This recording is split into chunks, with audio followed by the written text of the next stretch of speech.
It begins in a way so ordinary that, for a long time, you don't even realize anything is wrong. The road stretches ahead of you, narrow and quiet, surrounded by dense forest on both sides.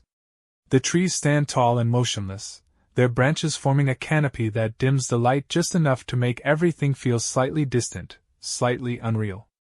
It's the kind of place you drive through without remembering, the kind of place that exists only to connect one destination to another. Then you see the tree. It lies across the road as if it has always been there, not violently torn from the earth, but placed, deliberately, almost carefully. You slow down, confused but not yet afraid. There is no sign of an accident, no storm, no explanation. Just the obstacle, silent and absolute. Turning around feels like the only reasonable choice. And that is the moment everything changes. At first, nothing seems different. The road behind you looks exactly as it should. You drive, expecting to retrace your path, to return to the world you came from. But the forest feels thicker now, the turns less familiar. Minutes pass. Then more. You should have reached something by now, a landmark, a sign, anything, but there is only more road. When you finally see the town, it doesn't feel like a discovery. It feels like a mistake. It appears suddenly, almost abruptly, as though it had been waiting just beyond the edge of your perception. A few houses, a diner, scattered buildings that suggest life, routine, normalcy. You drive through it slowly, unease creeping in without a clear reason. The place is quiet, but not empty. There are people here. Watching. You leave the town behind you, and then you see it again. The same buildings. The same sign. The same silent streets. That is when the realization begins to take hold, not as panic, but as something colder and heavier. The understanding that the world is no longer following the rules you've always trusted. You don't find your way out. Because there is no way out. The people in the town do not welcome you, but they do not ignore you either. They look at you with a kind of exhausted recognition, as if your arrival confirms something they already knew. There is no surprise in their faces, only a quiet resignation. You have joined them, and that is all that matters. They ask you a single question. Did you see the tree? It is not curiosity. It is confirmation. You learn quickly that everyone here arrived the same way. Different lives, different paths, all leading to the same place through the same quiet interruption, a road, a tree, a turn that could not be avoided. There are no maps, no directions, no hidden routes. Every attempt to leave ends the same way. The road bends, the forest closes in, and the town finds you again. Time moves strangely here, not in the sense that it stops or accelerates, but in the way it wears people down. Days pass, but they do not build toward anything. They erode. The longer someone stays, the more something inside them begins to fade. Hope first, then patience, and eventually something deeper, something harder to name. But none of that is what truly defines this place. The real horror begins when the sun starts to set. There is no announcement, no sudden shift, but everyone feels it. Conversations grow shorter. Movements become more urgent. Doors are closed with care, windows covered, entrances sealed. The routines are precise, almost ritualistic, as if they have been repeated so many times that they no longer require thought. You are given a talisman, a small carved object whose purpose is never fully explained, only insisted upon. It must hang by the entrance. It must remain untouched. It must be there when night falls. You want to ask why. But the way people look at you tells you that the answer is something you are better off experiencing than hearing. Darkness does not simply replace the light. It spreads. It fills the spaces between buildings, seeps into the edges of the town, settles over everything like a presence rather than an absence. The silence that follows is complete, suffocating, as though the world itself has chosen to stop making sound. And then, from the forest they emerge. At first they are only shapes, figures moving slowly between the trees, their forms barely visible in the dimness. But as they approach, they become clearer, more defined, until there is no mistaking what they resemble. People.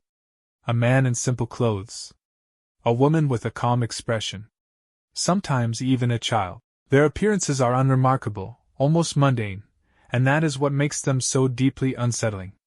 There is nothing outwardly monstrous about them. Nothing that immediately signals danger. Except for the way they move. They do not hurry. They do not stumble or hesitate. Every step is deliberate, measured, patient. They walk as though time means nothing to them, as though they are certain that, sooner or later, they will be allowed inside. They always are. The first knock is soft. It is so gentle that, for a moment, it feels almost polite.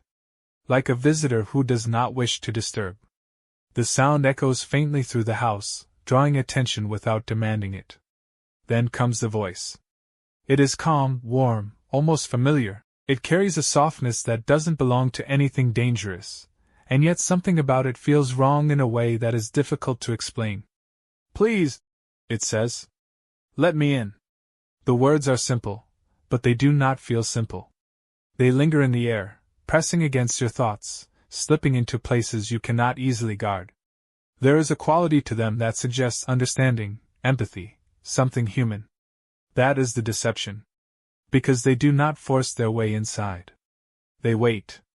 As the night deepens, more of them gather outside. They stand by the windows, their faces partially obscured by shadow, watching the people inside with quiet attention. Their expressions remain gentle, their smiles steady, but there is something beneath them, something that does not belong. They begin to speak again. This time, they know things. They say names. They recall memories. They reference moments that should be private, inaccessible. The voice shifts subtly, adapting, becoming more familiar, more convincing. It is not an imitation of a specific person, but rather an imitation of trust itself. And that is where the danger lies, because the longer you listen, the harder it becomes to hold on to certainty. The voice does not demand. It suggests. It invites. It creates doubt where there should be none. The door begins to feel less like a barrier and more like a question. All it takes is one mistake. One moment in which fear gives way to hope, or loneliness overcomes reason. The sound of a lock turning is almost inaudible. But it is enough. What follows is not something the mind is willing to fully remember. The transition is immediate, violent not in speed but in intent. The calmness disappears, the smiles distort, and whatever was pretending to be human no longer needs to maintain the illusion. The brutality is not chaotic. It is purposeful. And it does not last long. By morning, the town is quiet again. The creatures are gone, leaving no trace of their presence beyond what remains inside the houses. Doors stand open. Rooms feel altered, as though something has passed through them and taken more than just life.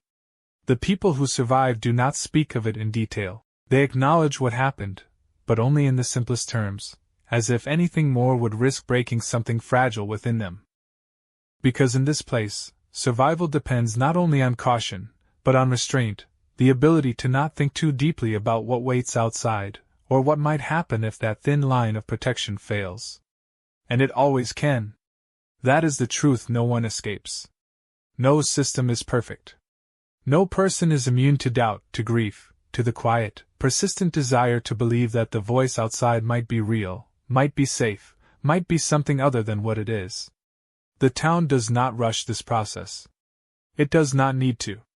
It simply waits. Somewhere beyond the forest, beyond the roads that lead nowhere, there is the sense of something greater, a presence that does not reveal itself, but can be felt in the patterns, in the repetition, in the careful way everything seems to function. The arrivals. The nights. The inevitable mistakes. None of it feels random. It feels observed. And perhaps that is the most terrifying part of all. Not that the people in the town are trapped, but that their suffering might have a purpose. That every fear, every death, every moment of hesitation is part of something larger, something patient enough to let it all unfold exactly as it should.